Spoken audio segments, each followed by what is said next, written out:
David saw something deeply disturbing at his mother's funeral.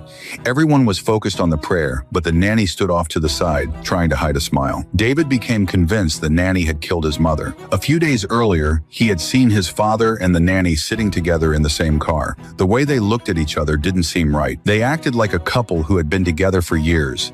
That was the moment David started believing his mother's death wasn't an accident. From then on, he secretly kept an eye on the nanny. It didn't take long before he noticed something strange. Every time he ate food the nanny cooked, his stomach started to hurt. The pain wasn't unbearable, but it was enough to make him suspicious. When David told his girlfriend everything, she didn't believe a word of it. She thought he was overreacting. Every time the nanny came to their house, the family dog completely lost it and wouldn't stop barking at her. What really made David suspicious was that every time everyone left the house, the nanny would close the curtains in his mother's bedroom. His mother needed sunlight, yet her room stayed dark all the time. Before long, her condition got worse and worse, and eventually she died. One night, while David was asleep, the nanny walked into his hospital room carrying a bowl of oatmeal. The moment he picked it up, he noticed a strange smell. Something about the oatmeal felt off. Right then, David started wondering if it had been poisoned. He needed proof, so he secretly poured the oatmeal into his pencil case, grabbed his backpack, and quietly slipped out of the room. But as soon as he stepped outside, he ran straight into the nanny. She looked at his backpack and asked where he was going.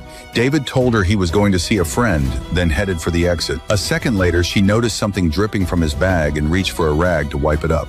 David immediately stopped her. After he left, she found the spilled oatmeal on the floor. David rushed to find his girlfriend and begged her to take the oatmeal to a lab for testing. She refused. Even worse, she started believing David really had schizophrenia. The two got into a huge fight. In the end, she knocked the oatmeal right out of his hands. Just like that, their relationship was over. That night, David and his younger brother were having dinner with the nanny when, all of a sudden, their dog started barking like crazy. The nanny offered to take the dog for a walk and told them to keep eating without waiting for her. But even after their father got home, she still hadn't come back. Then a scream suddenly came from the living room.